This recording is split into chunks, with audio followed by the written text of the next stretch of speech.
Los últimos años del siglo XIX colombiano fueron de radical importancia. En este momento se conformó la nación y se firmaron la Constitución de 1886 y el concordato entre la Iglesia y el Estado. También se construyen y fortalecen las empresas colombianas, dando pie al nacimiento de una nueva burguesía ansiosa de reconocimiento. Sin embargo, este periodo de regeneración, llamado así por su gestor Rafael Núñez, estuvo marcado por cruentas guerras civiles. La última de ellas, la Guerra de los Mil Días, contribuyó a la separación de Panamá en 1903.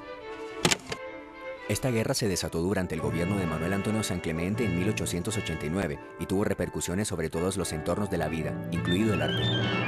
Se alimentó de la animosidad entre liberales y conservadores, contaminando las relaciones entre artistas de uno y otro partido. Las repercusiones se hicieron más visibles en el entorno de la crítica, pues la apreciación de obras de arte estuvo sujeta a la consideración del partido que favorecían artista y crítico respectivamente.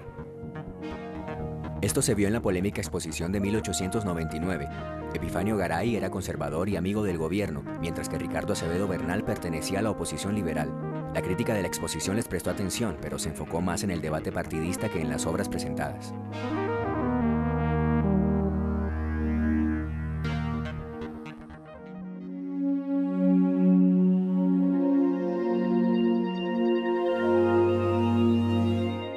Para finales del siglo XIX, en Europa ya se había desencadenado el afán de innovación artística que inició con el impresionismo y condujo al modernismo.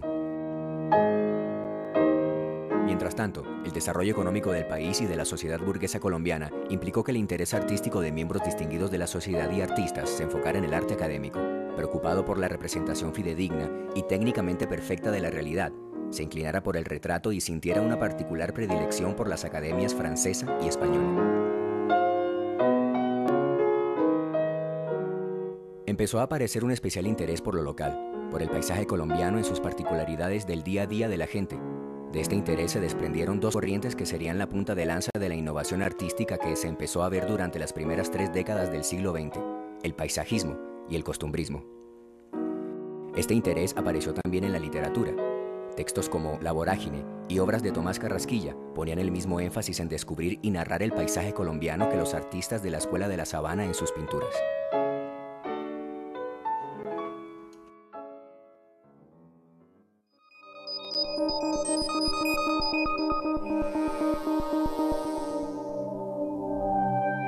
Alberto Urdaneta fue uno de los personajes más activos e importantes en el contexto del arte y la cultura colombianas en el siglo XIX.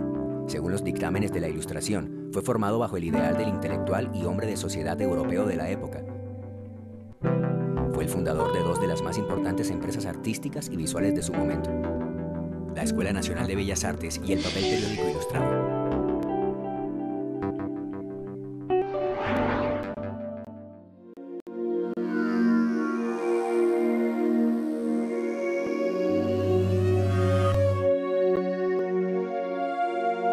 El proyecto de Urdaneta de fundar en 1882 una escuela para la enseñanza de las bellas artes tomó forma gracias a los antecedentes sentados por el mexicano Felipe Santiago Gutiérrez y se convirtió en el primer escenario de profesionalización del arte en el país.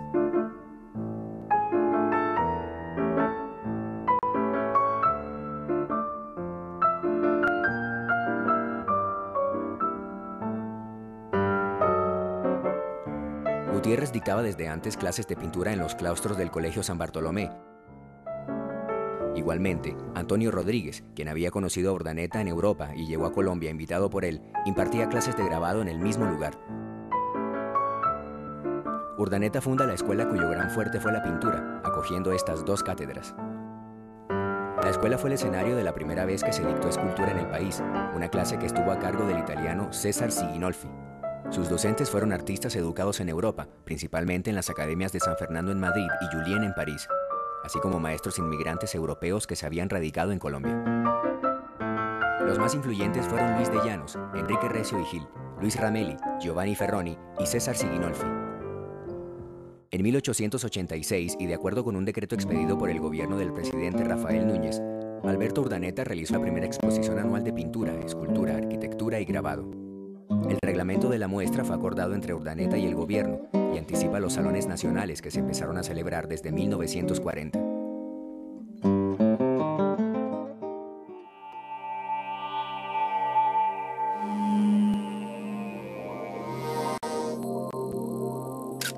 La fotografía había llegado a Colombia a mediados del siglo XIX y era usada en abundancia por hombres de ciencia y artes. Llegaron al país daguerrotipistas de Europa y Estados Unidos que viajaban tomando registros de los paisajes y gentes colombianos. En este momento se populariza el retrato fotográfico entre la clase más alta de la sociedad neogranadina. A partir del nacionalismo motivado por las guerras del siglo XIX y el naciente interés por fotografiar vistas exteriores, el uso de técnicas fotográficas fue de gran importancia para el desarrollo de iniciativas científicas, como la Comisión Corográfica, y a manera de registro documental de la historia colombiana, como ocurrió con la deposición de Tomás Cipriano de Mosquera, el terremoto de Cúcuta o la Guerra de los 1000 días. La fotografía demostraría ser invaluable al servir de base para los grabados que ilustrarían el papel periódico ilustrado, uno de los hechos más importantes en la historia del arte colombiano.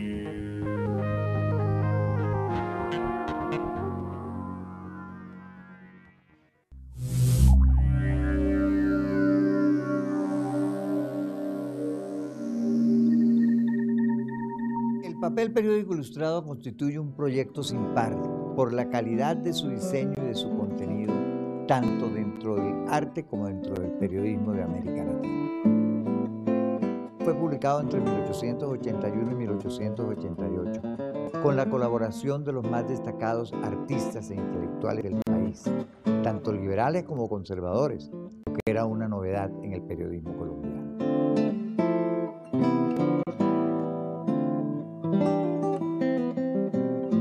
En sus 116 números resumió las ideas, inquietudes y costumbres del país en esa época y puso de presente el talento de Urdaneta para la dirección y coordinación de un proyecto tan ambicioso.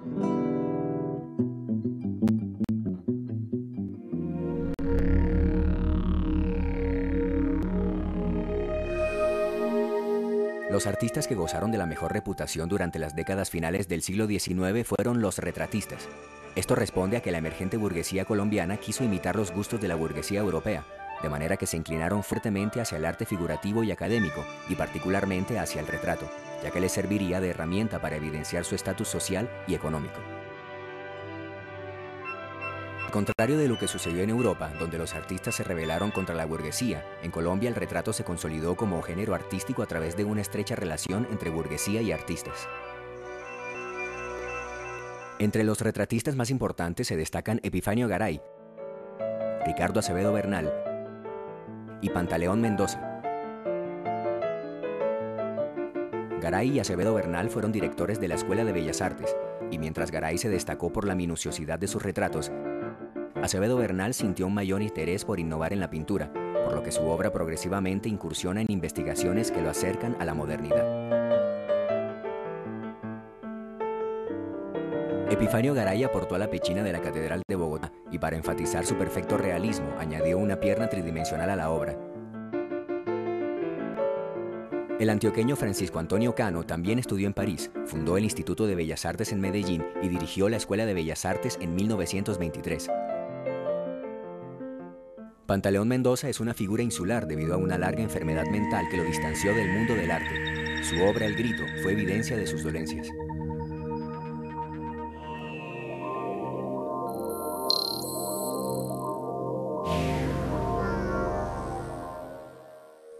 El arte costumbrista realizado en Colombia durante las primeras décadas del siglo derivó de un interés de Europa por lo exótico y se diferencia de la representación de escenas locales y nacionales anteriores porque perdió el carácter histórico que había dominado este tipo de arte durante el siglo XIX. Empezó a concentrarse en lo cotidiano. Ofreció información importante sobre hábitos, diversiones, moda, utensilios y la vida en el campo.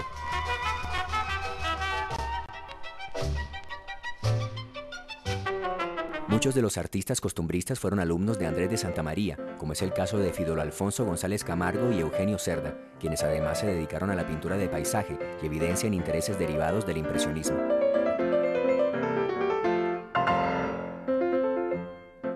El antioqueño Francisco Antonio Cano fue el primero en abordar temas de la realidad social.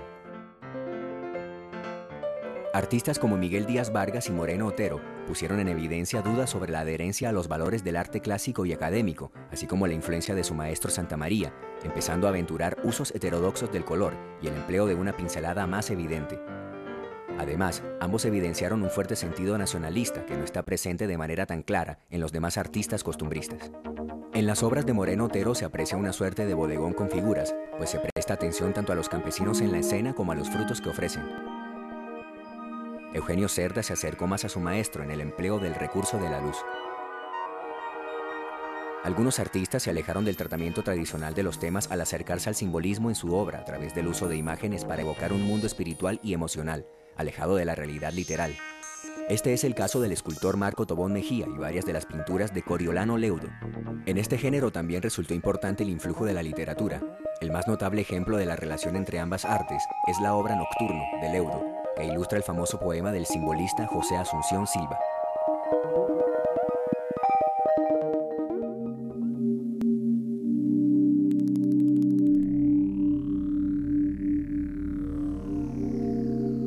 Hay una diferencia radical entre la manera como Europa abordó el tema del bodegón y la manera como fue tratado en Colombia.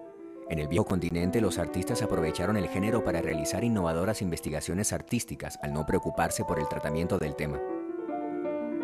En Colombia, por el contrario, durante todo el siglo XIX se enseñó bodegón en la Escuela Nacional de Bellas Artes, pero el género fue percibido como una herramienta para aprender la fidedigna representación de la realidad y no como un género artístico de importancia. Los dos artistas más importantes de este género fueron Francisco Antonio Cano y Roberto Páramo Tirado. De acuerdo con Eduardo Serrano, las múltiples obras que dejaron estos dos artistas demuestran que su calidad no tiene relación alguna con su entrenamiento académico, sino con haber explorado un género que les permitió experimentar con la pintura.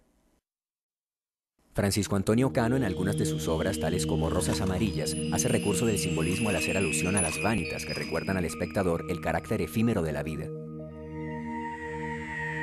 Roberto Páramo Tirado realizó bodegones de corte más tradicional, como es el caso de Bodegón con mortero y cuchillo, que evidencia influencias del bodegón español del siglo XVII, además de incluir frutos y objetos locales con clara intención nacionalista. Igualmente, la presencia del simbolismo se constata en la obra de Páramo a través de los numerosos ejemplos de vanitas que dejó, caracterizadas por un trabajo monocromo y composiciones simples.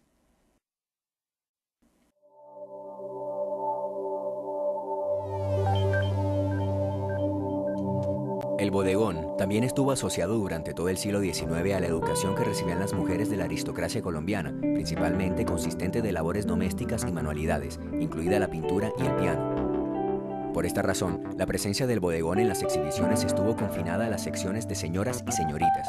Este es el caso de la exposición de 1899, donde los comentarios que se dedicaron a esta sección fueron poco profundos por considerar que las obras eran demasiado numerosas, compartían el mismo género y la misma calidad. Solo dos mujeres lograron destacarse en el medio artístico, ambas alumnas de Santamaría, Margarita Holguín y Caro, quien se preocupó siempre por realizar un concienzudo estudio de la luz, y Rosa Ponce de Portocarrero, quien fue la primera maestra mujer en la Escuela de Bellas Artes.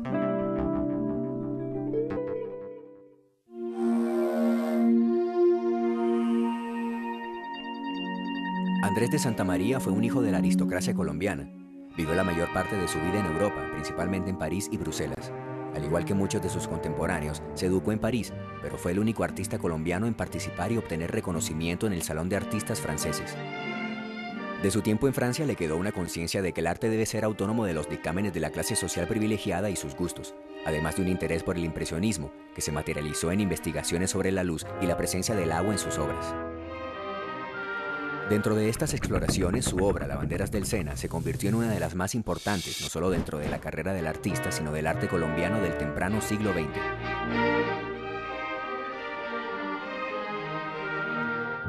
Santamaría no solo estuvo asociado con el impresionismo, más adelante en su carrera empezó a trabajar el color de manera más agresiva y valiente, además de elongar las figuras que aparecían representadas en sus obras, como ocurre con En la playa de Macuto, y por empastar sus lienzos con gruesas pinceladas de óleo, como se ve en varias de sus obras posteriores. Por estas razones, la crítica lo ha asociado con el posimpresionismo y con el expresionismo. Uno de los efectos más notorios de la influencia de Andrés de Santamaría en el arte colombiano es que a partir de ella una generación entera de artistas vio en el paisaje un medio para expresar lo local, contrapuesto a la influencia extranjera que llegaba impuesta desde Europa.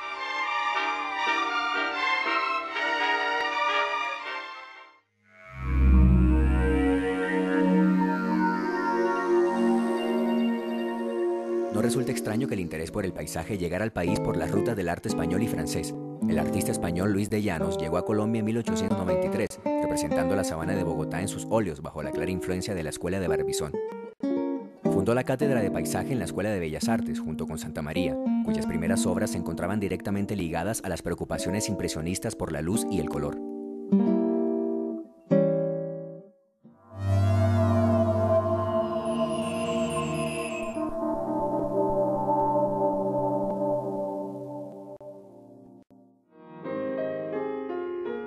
La Escuela de la Sabana estuvo conformada por un grupo de artistas radicados en Bogotá y constituyó el primer intento por crear un arte nacional de temática local y también la primera expresión de lo que se puede llamar un movimiento artístico en Colombia.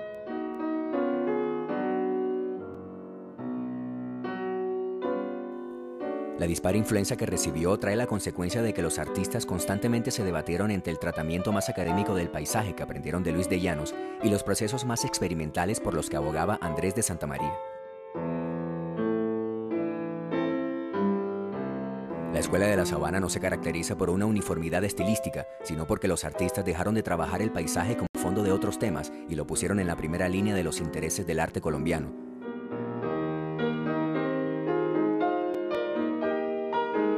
Se puede decir entonces que es una rotunda evidencia de la entrada del arte colombiano a la modernidad.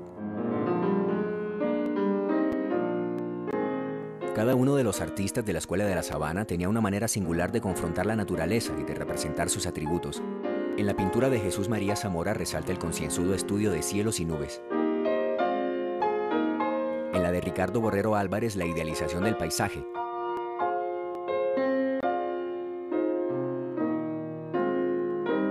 En la de Roberto Páramo Tirado, el trasfondo geométrico y la representación naturalista en sus pequeños formatos. En la de Eugenio Peña, su atención a los árboles, troncos, raíces y follaje. En la de Luis Núñez Borda, su luz y cromatismo.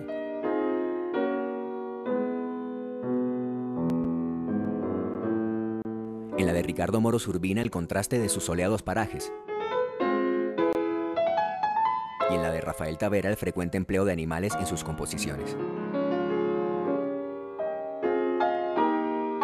En la obra de Fidel Alfonso González Camargo llama la atención su esquematismo, color y soltura. En la de José María Portocarrero, su interés por la vivienda campesina. En la de Coriolano Leudo, su misterio y simbolismo. En la de Miguel Díaz Vargas, su fidedigna representación y frecuente inclusión de poblados.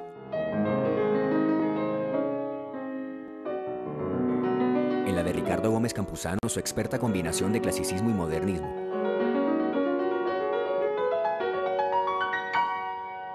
En la de Domingo Moreno Otero, su particular interés por algunas regiones de Santander.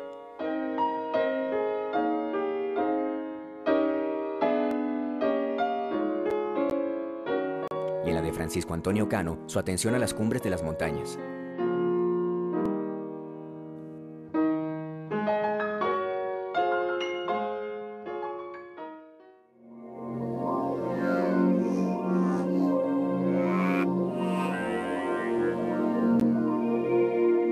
La exposición del Centenario es uno de los hitos artísticos de la historia del arte colombiano del siglo XX. Sirvió para consolidar un sentido nacionalista que se venía gestando desde la independencia, ya que la mayoría de sus obras se concentraron en buscar una representación de lo que quiere decir ser colombiano. Este rasgo, la búsqueda de la identidad nacional, es según Jacqueline Barnitz una característica del inicio de las preocupaciones modernas en el arte latinoamericano. El impacto de la Escuela de la Sabana y el paisajismo se hizo claramente palpable en esta exposición. De las 197 pinturas exhibidas, alrededor de 130 tenían al paisaje como temática principal. Esto se debió al papel organizador que cumplió Santamaría, pero una de las importantes consecuencias que trajo es que por primera vez se configuró un circuito artístico en Colombia. En esta exhibición confluyeron el interés y financiación del Estado, una ideología que resultaba coherente con las primeras miradas concienzudas hacia lo propio de las artes, la Escuela de Bellas Artes, un grupo de artistas activos e innovadores y un público comprador y crítico que se involucró con la muestra.